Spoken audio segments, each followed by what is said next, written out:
Good evening, ladies and gentlemen, and welcome to the fourth episode of the BigFooty Bombers podcast for season 2021. I am once again your host, Bonster34, and we are joined this evening for the second time this year by the Prosecutor. How are you this evening? Good, mate. Becoming a podcast regular. You are. I think you and Jade at the moment are leading the way with 2 each, but we'll see who takes the lead next week. Our other guest this evening is somebody who's stopping in for the first time, and I believe he likes to be referred to as the power behind the board. He's one of our moderators, TheGrizz. How are you this evening? I'm doing all right. I can guarantee that's not a self-given nickname, but I'll take it. Well, I have been trying to get moderators on this podcast for the 4 episodes we've had, and you're the first one to step up. So I'm hoping by calling you the power behind the board that Law or somebody else will rush in next week to show that they're the true power of the Essendon board. I wouldn't argue with that if one of those guys jumped in and took that mantle, but all good. Alrighty, so we will jump straight into last night's game. Thanks to you, Grizz, for reminding me it was last night, because it took me a few seconds before to remember when it was. We, of course, belted North Melbourne. I'll start with you, Pros. How do you think we went? Were you happy? I don't think it was a 4-quarter effort, personally. I thought it was 3 quarters, but 72-point win, I can't really find too much to be upset about. You know what? I think for us in our present situation, I think it was the perfect win. I mean, sure, you can point to the fact it wasn't a 4-quarter performance, but the fact that we did trail off a little bit in the third and then managed to pull it back together and finish the game off strongly, I reckon I was more pleasing than if it was a very soft 4-quarter win. Yeah, well, and that's a fair point. I mean, if we'd run over them, and I mean, I thought about halfway through the third, we were going to scrape to a 6-goal win and do a classic Essendon. But Grizz, we actually did kick on again that last quarter. I think they got within about 6.5, I think it was 39 points early in that last, and then we ended up kicking the last 5 or 6 of the game. So that was definitely a pleasing aspect. The third quarter sort of sticks out as a sore thumb. If you look at the stats, they beat us in contested possession by 12, uncontested possession by 12, marks by 9, tackles by 2, and we just couldn't intercept the ball back. So outside of that quarter, we dominated the game. But yeah, it was interesting. I think they came out a bit flat after half-time. We kicked those 2 quick goals, but then we just couldn't get the game on our terms. But like Pross said, it was a pretty overwhelming performance for the rest of the game. And I think when you're playing a side like North Melbourne, you just want to see your process stand up. And you can sort of see for most of the game what we're trying to do. We were swarming the contest, keeping some sort of clearance integrity and really moving the ball forward by hand. And what I really liked was being able to hit up a lead up forward when we were going well. When we weren't, we sort of just reverted back to good old Essendon and bombing it long to Tipper's head or something. It was a good win, but definitely nervous at the start of halfway through that third quarter when they got to 39 points, like you said, and shades of Hawthorn in round 1 were flooding back to me, and I was getting worried. But alas, I think Goldstein as well going down right at the end of that third quarter took some wind out of their sails. Yeah, I think Goldie going down certainly was helpful to us, although he did come back on. I will be honest, I actually I nearly brought him in for my fantasy team this week. I ended up not doing that, but the week before I had brought Rowan Marshall in, so I was thinking to myself at the time, geez, if I'd brought Goldie in and he's gone down with an ankle the week after Marshall's gone down after a half, I would have been absolutely filthy. Yes. But enough of my fantasy side. I think what we saw yesterday, and you mentioned the lead up forward, so we'll stay with you just for the moment, Grizz, is a game from Peter Wright, from Harry Jones, even Kyle Langford on the lead yesterday. Our forwards actually had the ball put out in front, and it makes a huge difference to see them coming out and actually, instead of having to stop and prop and wait for the ball, just to be able to take it in stride. Yeah, I think you saw a lot more forward handball, which, when you're watching a game, when you're handballing backwards and around in circles, your forwards are waiting back to, if I have someone, shoulders forward to the 50 to lead at, but I think we were far more effective and cleaner getting the ball out of the contest early and streaming forward. And North Melbourne, we know what North Melbourne are. They're a contested possession side and they're good at winning the ball, but their spread wasn't very good for most of the game. And so the forwards had plenty of space through the 6-6-6 and the way the game was set up from the centre. But, we were able to move it forward pretty quick down the middle. And, yeah, it's hard to be a defender. Playing junior football as a defender, it's really hard when the ball's just streaming through the midfield like it was at times with McGrath and Merritt. And it was good to see the forwards not leading into each other's space. I find that sometimes we're bombing it onto Tipper's head or we're bombing it to hook a 2 or 3 on 1 because our forwards aren't separating. But some really good forward craft by Harry Jones. I thought that was one of his better games in terms of his leading patterns. And it helps when you've got someone like Waterman that can belt it from 70 out and get it just about to the goal line, which helps as well. But really good game by forwards. And Peter Wright was a bit of a revelation the past month, I think. A really good cheap pickup and provides a lot. And I didn't know this about Peter Wright before the season, but man, he can kick the air out of a footy. Like those couple of set shots on the right forward flank were absolutely magnificent. And so really good pickup by him. And yeah, I think Chook, even though he kicked a couple of goals, had some moments he'd regret, but the rest of the forwards did real well at leading patterns and keeping out of each other's way. Yeah, so Pros, I'll switch to you and we'll keep on Peter Wright. There was some conjecture on the board early in this season that maybe he wasn't the player we were after. But I mean, I said at the time on the board, I'm going to toot my own horn here, but I certainly wasn't the only one, that we'd seen him as a number one ruck because obviously Draper had gone down. And that clearly wasn't his role. Now he's playing that second ruck forward role. He's absolutely the cheap pickup that we thought we were going to get that could turn out to, kick his 2 or 3 a game. I mean, I think Ethan's mentioned it about 1,000 times that he averages a goal a game. Yeah, he's been fantastic down there the last few weeks. He's done the reverse Danny lately. He used to, play like Tarzan, play like Jane and look like Tarzan, but now he's all Tarzan. He's been fantastic. He's contesting it very well. His marking looks so more effective now that he's actually deep forward. And I mean, as Grizz said, he's kicking the hell out of the lever and he's been fantastic for us. So he is hoping that it's just a sign of things to come for him in a long, distinguished Essendon career. And the other one yesterday that I thought was good, and we have sort of mentioned, I mean, Goldstein did go down, but I thought Andrew Phillips again competed well. I mean, Goldstein's not the player he was, but he's no slouch, and Tom Campbell is also... he's probably a VFL quality ruckman. So again, not the best, but he's still no slouch at AFL level. But I thought Phillips competed well and probably won that duel, which obviously gave us first crack at the ball in the middle more often than not. Yeah, I think it was fantastic. And I think we have to look at it with a little bit of a realistic glasses here, and that here on in, he's probably our third ruckman ideally, behind Draper and Bryan. And I mean, if this is the level of service he's going to provide when he comes into the team, then those two boys are going to be all the better for it. And, Phillips is going to have a spot on that list for a few years yet to come. And just on Phillips, it's interesting because hitouts as a stat really are somewhat meaningless in volume. It's hitouts to advantage, which are important. And I think what Phillips does well is he may not win the tap out clean, but what he does is he makes it difficult for the opposition ruckman to tap it down his midfielder's throat. So we saw a couple of times where Goldstein clearly had the run, but he wasn't able to sort of hit it to a player he wanted to because Phillips was just putting too much body pressure on him and allowed our midfielders to get into the game. And he did the same thing against Grundy last year in that much talked about, much fabled game against Collingwood, where he just put enough body pressure on him, and the hit-outs that Grundy couldn't control the contest. And around the ground, he'll clumsily fall on someone, which is always great to see. So he's a good cheap pickup. If you can get someone like Draper in to get those hit-outs to advantage and then add all that other stuff as well, it's great. But in the meantime, he's your perfect, like Pros said, he's the perfect third ruckman for your list, really. And Peter Wright is sort of the perfect fourth ruckman. And what I like about Peter is he knows you can tell he's not a key number one forward, but at the moment with Jones and Hooker, he gets a third defender, and then that's when he can start sort of imposing himself on the game a bit better. So we've got a good mix at the moment, especially through the ruck when Draper comes back and Brian's looking good in the VFL. Yeah, and Wright did kick his 3 goals yesterday, and he should have probably had 4 if he hadn't gone off.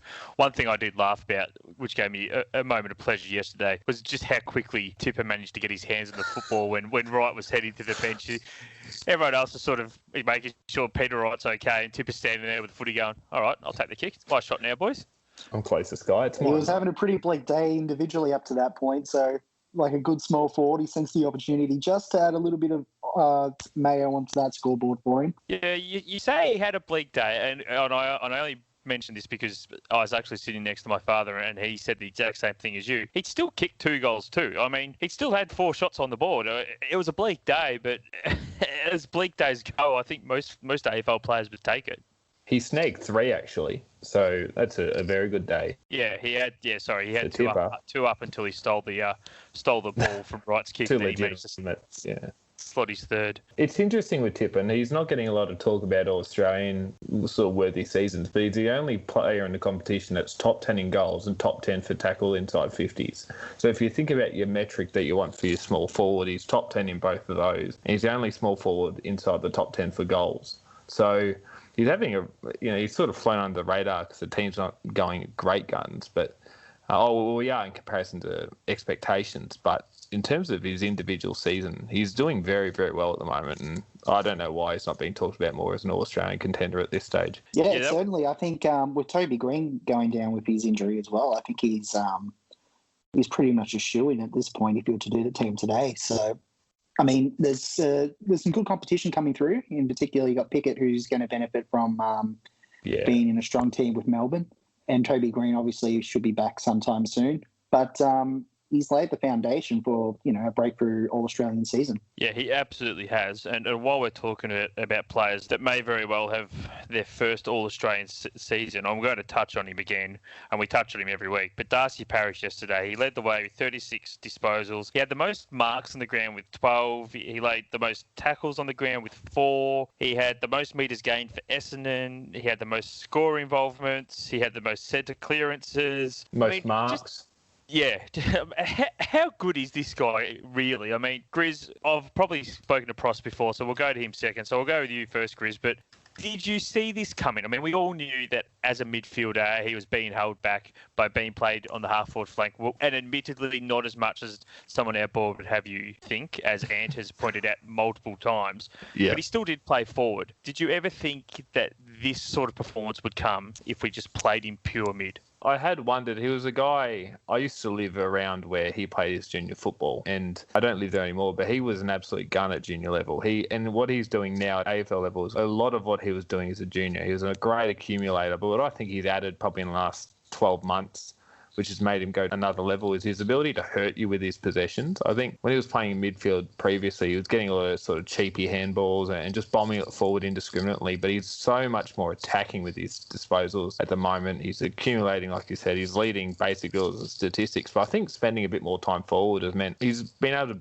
become a bit more effective and a bit more attacking with how he uses the footy, and his hands around the clearance are exceptional. To answer your question, I think he was this level of midfielder? Look, probably. I think he was something like this. He's in a rich vein of form at the moment. He had 40 plus on Anzac Day and 30 odd last week, 39 or 37 or whatever it is yesterday. I'm really pleased to see Darcy play well. Probably doesn't help us that it's his contract year, so he's adding to his pocket every week. But yeah, I probably didn't see this coming as consistently as he's done it this year, but he's certainly shown the flashes. But I'm just excited that he's starting to be a lot more attacking and brutal and punishing the opposition when he gets the footy, as opposed to just sort of racking them up like a Tom Mitchell. I recall in the year that we drafted him, there was a few comparisons going around in 2016 to him being like a young Ben Cousins. And certainly over the last, definitely this pre-season, he's built up that running capacity that you can really sort of see that comparison now. Yeah.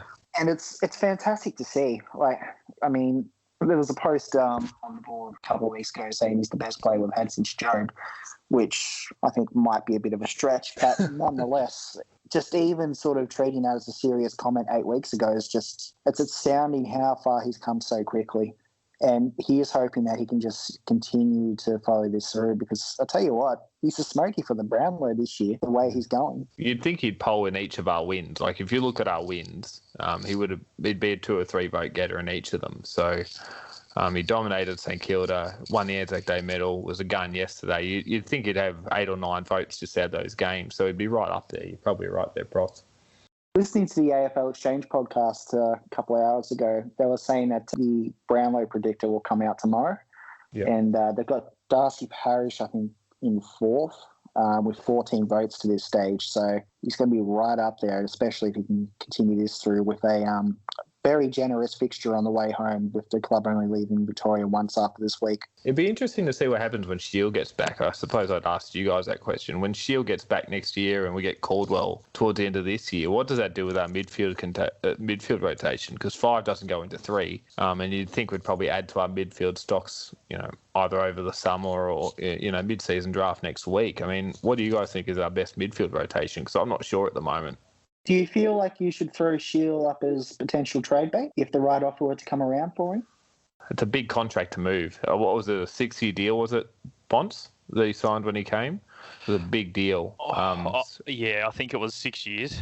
Yeah, so that's a lot of money, and he wouldn't be cheap. He'd be 700-800K. That's almost a Treloar type deal to move, and we know how that's worked out for Collingwood. Yeah, I don't know. It'd be interesting. He'll be 28, 29 at the end of next year with 2 years left on your deal. That's if you're going to move him. I imagine that's when you move him. When a contending team wants to take him on and take on a part of his salary to top off for a flag. But I see the logic there, but I'm not sure what team would take him with the years left on his contract, coming off a major knee surgery, and the amount of money they owed him. Maybe at the end of next year when he's only got 1 or 2 years left on his contract, but I think it'd be tough to do it this year. Potentially Port Adelaide might be the option. I mean, they've been rumoured to be very heavily interested in Zach Merritt. And with the likes of, say, Travis Boak and Robbie Gray nearing the end, he could be a player that could plausibly fit in there.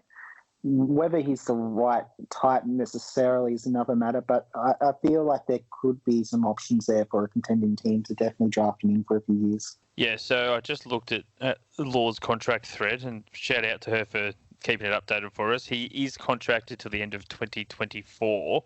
Yeah. Now, I'm not sure where he fits. Look, I don't know where he fits in the rotations. I think that we can all assume that once he comes back, he will fit into midfield somewhere.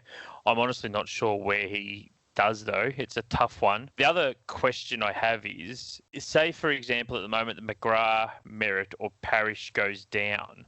We don't really have another midfielder ready to step in. So It's all well and good to trade him away, but geez, having him in there at the moment would give us incredible midfield depth. So, I mean, I suppose you could argue the same for Caldwell, but if we have both of them, if somebody goes down, then we're still got plenty of AFL quality coverage in there. Whereas if you get rid of Shield, Caldwell with his injury history, it's then starting to look a little bit light on. Just my opinion. Yeah, I wouldn't be moving Shield. I think you see what Treloar's doing for Western Bulldogs this year. Like, you don't move a player of that quality on, really, unless you're getting the best deal you can out of it. But I think, like you said, Bons, our midfield depth isn't deep enough to go get rid of someone like Dylan Shield. And the reality is, the way the game's played, the amount of numbers around the football, even if you're nominally named as a half forward or a wingman, you've got 5 or 6 guys at the contest anyway. And then you've got guys on the bench on rotations. I imagine there'll be Truck's a smart guy, Carousel is a smart guy.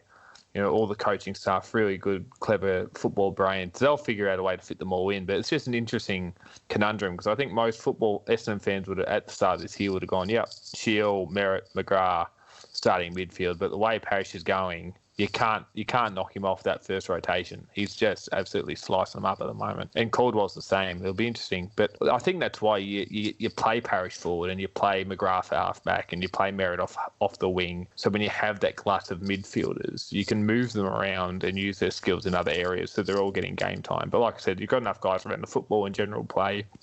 Probably won't matter where they're named, but it's just an interesting sort of thought now. Who goes to the centre clearances and who's sort of the nominally first choice midfielder, which I'm sure there's plenty of egos that would want to be known as first choice midfielders. But yeah, it's just an interesting question, I thought. Yeah, it is. And I suppose the obvious answer is McGrath probably goes to the half back line or out to a wing, but I still think he probably does his best work in the middle. But I'll just touch one last point on yesterday's game, and it's something that's been driving me absolutely nuts watching. When we defend a kick in, now I understand the concept of we want to give up that short kick into the pocket, because then you've locked them into one side. It makes it harder for them to get out. There's no quick transition and all that. But has either of you noticed, and I'll go with you first, Pros, have either of you noticed that we tend to give up that kick deep into a pocket about 40 metres out, 45 metres out? Not most sides do it 20. We seem to be giving it up a lot deeper, which then, of course, means the next kick, if it's a dump kick up the line, is actually ending up in their forward half. Whereas if we actually shorten that kick in and only give them that 20, then obviously the dump kick up the line is still in our attacking half. It's something that's driving me nuts, because I think it's basic football 101 to not let that 40-metre kick in happen every single time. Am I nuts, Pros? Have you noticed this? Does it frustrate you as much as it frustrates me? I mean, the answer's probably going to be no, but I'll ask anyway. Oh, you're nuts, but not on this. Absolutely. We do seem to allow that kick a little bit deeper. Now, I think it's a little bit horses for courses. So on the weekend, North Melbourne are really dependent on Jack Ziegel to take those kick-ins. And if we're being honest, Jack Ziegel isn't exactly a Daniel Rich sort of operator with his kicking skills. So I'm happy to allow that, because, I mean, any sort of distance is requiring Jack's able to sort of nail that kick. And I think there's more chance that he'd stuff it up than perhaps standard AFL defender. But holistically, definitely it does frustrate me. And I think it's something that we really could work on condensing a little bit more to that sort of 20-metre range that you mentioned. Grizz, is that something you've noticed? And I'll also just get you to give us your final thoughts on North Melbourne. I mean, I thought they were pretty average, and to be honest, until I saw them in person yesterday, I didn't think they were as bad as what had been made out with the priority picks. I'm still not convinced they need one or should get one, but they were pretty ordinary yesterday. Yeah, so in regards to the kick-in, I'm actually finding a lot of teams are allowing that 40-metre kick. I'm with you. I don't understand why. If you're going to lock a team in, you want to lock them in as deep as you can. I think with the rule with the kick-in where you can actually leave the centre square without kicking it to yourself, and the guy on the man of the mark's further, I think it's 5 or 10 metres further back than normal, means that it's not as easy to pin them in that corner. They can run almost 30 metres out from their defensive goal line before they kick it anyway. So I'm maybe the thinking, well, you can either allow them to kick to the flank and then we have a chance to knock it off or intercept, or you can let them run to 30 and then kick it to 75 metres out anyway. So I don't know what the answer is, but it does drive me nuts as someone that looks at the zone and think, I thought yesterday we were far too, especially not for the whole game, but in the third quarter, one of the things I think we failed to do was put any pressure on the person with the ball.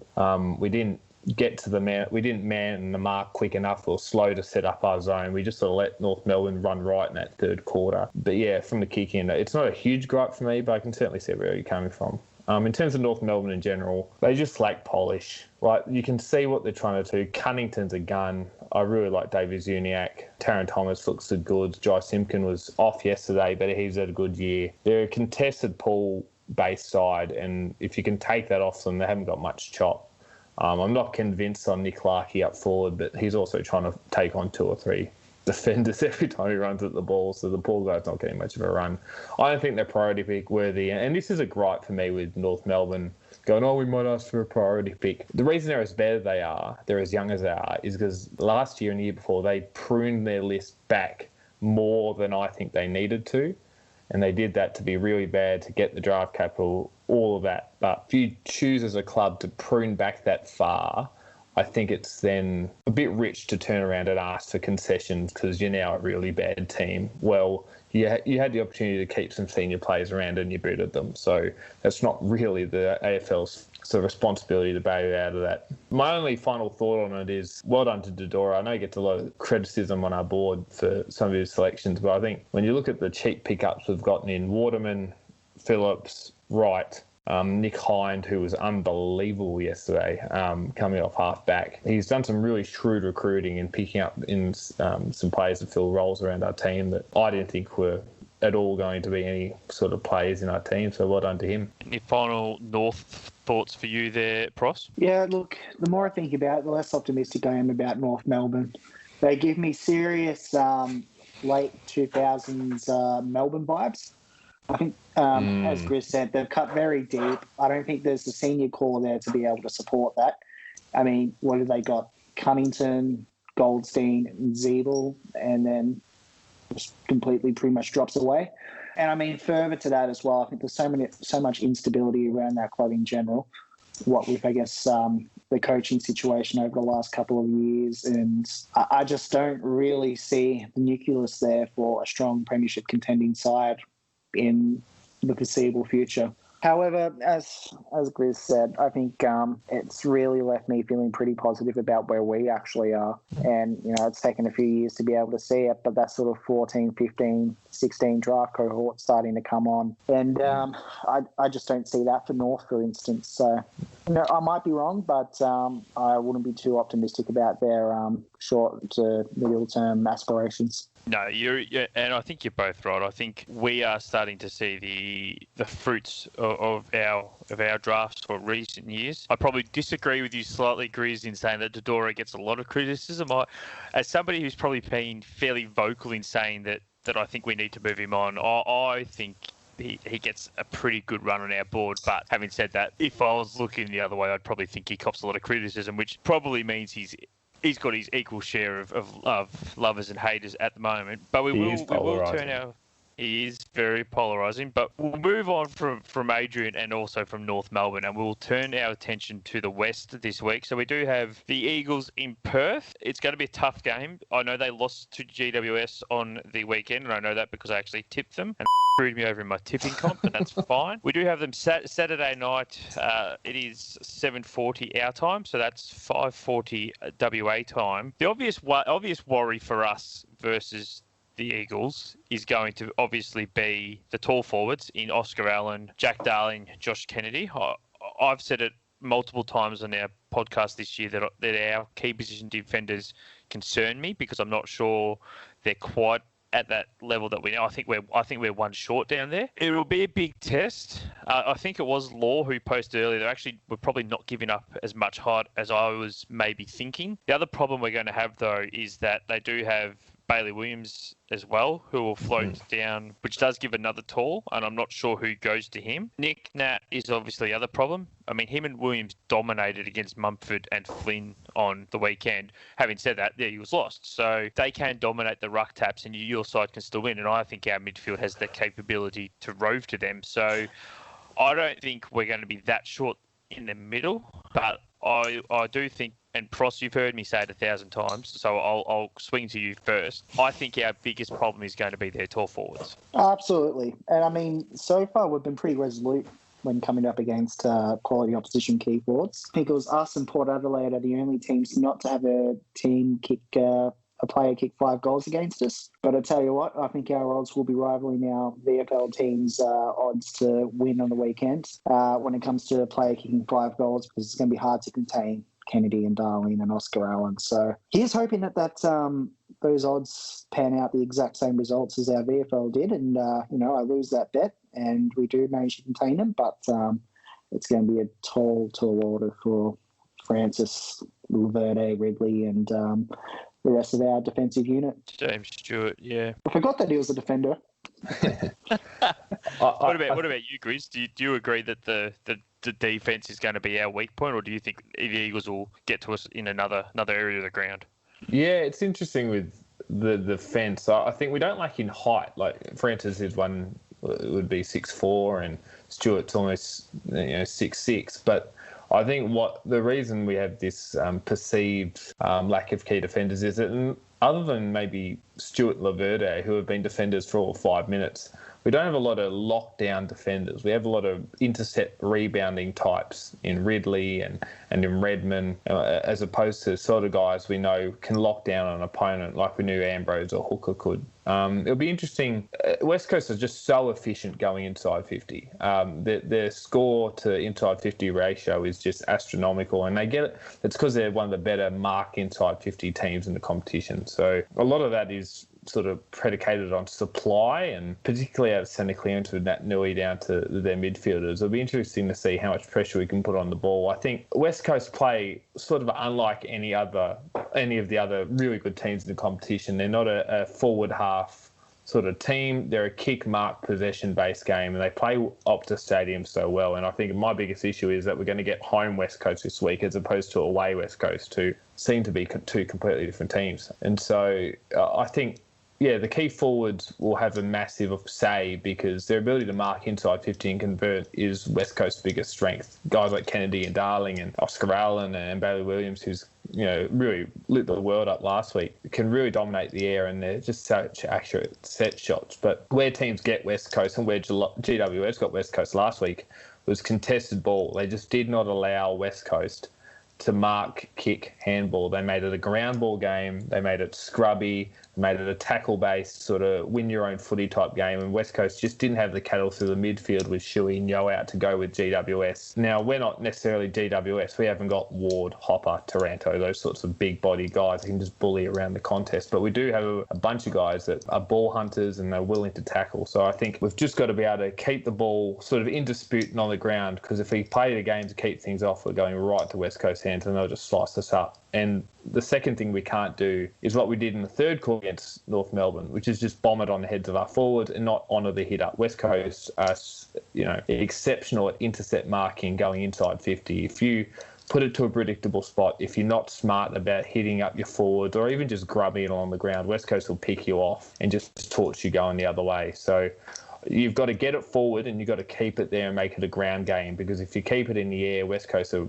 the better team of the competition at beating you that way. I worry about going over to Perth as a young team. Travelling is always harder when you've got a younger, more inexperienced group, and West Coast obviously just far better at home than they are away, but it'll be interesting to see what happens. Yeah, I think you're right in saying that if we bomb it long, West Coast will just dine out. McGovern didn't play on the weekend, and I'm not sure he's actually back this week, so he may get lucky and not have to deal with Jeremy. Prost, I'll just quickly also mention, because I think you may have brought it up previously, that the lack of a small to medium defender is something of an area that you think we need to fix. Looking at this week, it's an area that's going to stand out quite a bit, because they do have Jamie Cripps, who has been in exceptional form, and also obviously Liam Ryan. So I suppose I've probably focused on the bigs here, but those two smalls or medium forwards are just as good as any in the comp at the moment on form. Do you think that's where, who do you think goes to those two? Well, that's where we've got a little bit of a problem in that,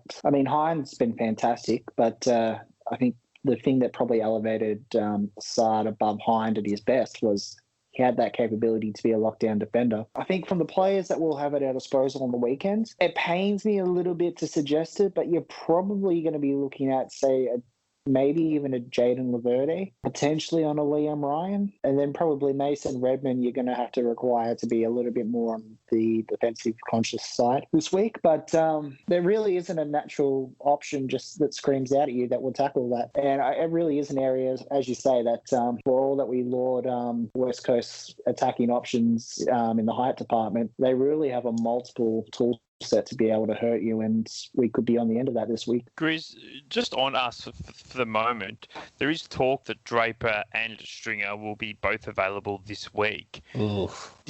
So I'm going to guess by your reaction, you're not a big fan of that.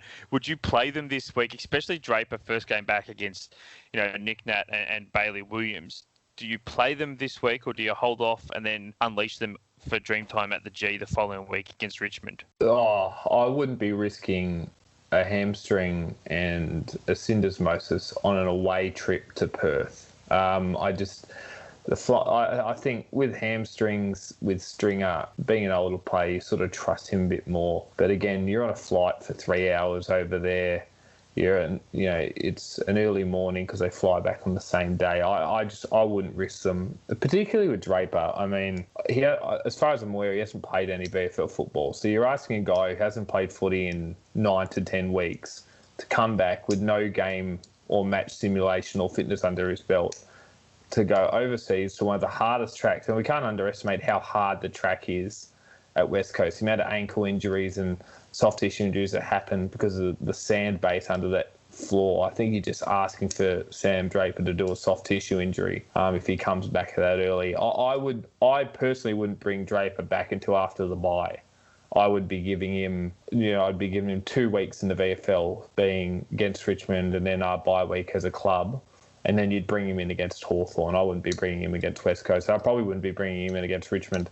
I just think the hard deck over in Perth, he hasn't had any match simulation. I think we're just asking for trouble if we do that. But yeah, and it's interesting with what you said, just touching on Liam Ryan.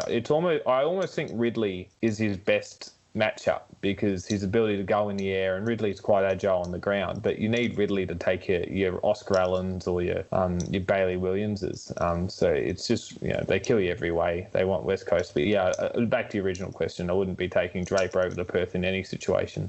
And I'll swing it over to you too, Prost, and I'll get you to give us a tip as well. Would you be risking these two this week, or would you be holding off and waiting for the following week? Stringer, I'm not as concerned about. He's missed 2 games, I think it is now. Effectively, it'll be about 3 weeks since his injury to when he comes back. So I have no problem with it. But Draper, absolutely not. It seems like a pretty clear-cut place in VFL on reduced minutes, whether it's 3/4 of the game, and then come back in potentially for Dreamtime at the G. I think that would actually turn out pretty well for him, given Richmond don't exactly have a very well-renowned ruck division as it is.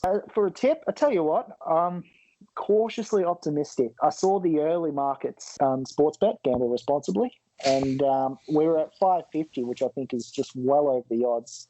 I see that we've trimmed in now to about $4.20, which I think is starting to get to about true value. But West Coast haven't been flash hot recently, and there could be something brewing there, but equally there could be a pretty ugly night for us.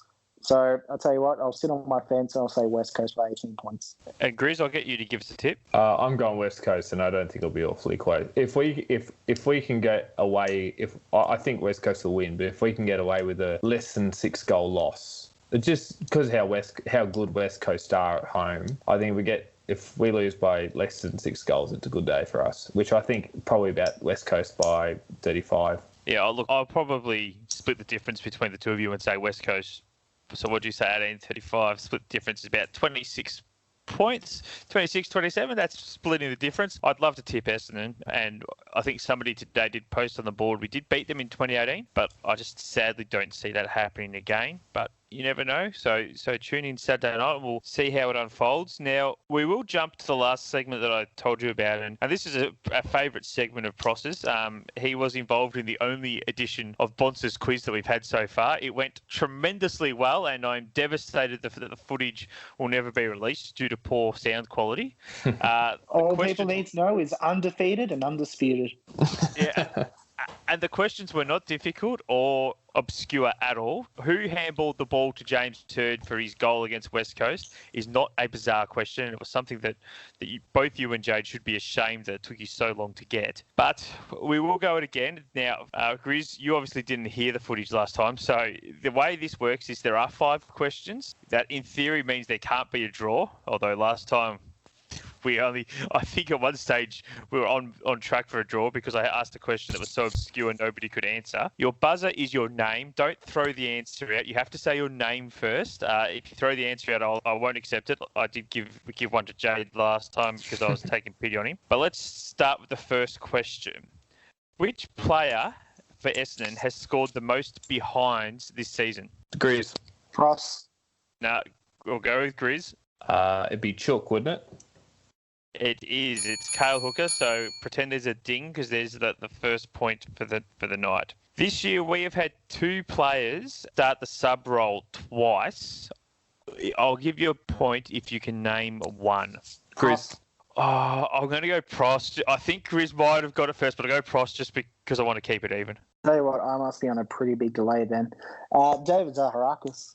No, David Zaharakis has only been the sub once according to my stats. Oh, wow. The Grizz. Yeah, Grizz. Matt Guelphy. Matt Guelphy is correct. I am now starting to think that maybe I'm looking at a player that's been subbed on. So Zaharakis may very well have been it twice, but he's only come on once. But sorry, Pross, I'm going by my answer here. Now, Pross, you should maybe have an advantage in this one because it was a question that I asked last time, although the answer will not be James Hird this time like it was last time. During Matthew Lloyd's time at the Essendon Football Club, 3 players won the goal kicking. Hird, Lloyd and who? The Grizz. Pross, how did you miss this? Yes, Grizz? Scott Lucas. Scott Lucas is correct. So that's 3 to you, I believe, which... Pross, do you want the last 2 for pride, or you just want to give it up? Yeah, I'll take it for pride, and then I'll challenge the results later. It's all good.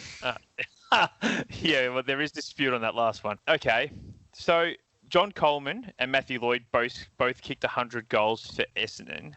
Name the third player to do it, and he did in the 70s. Oh, God.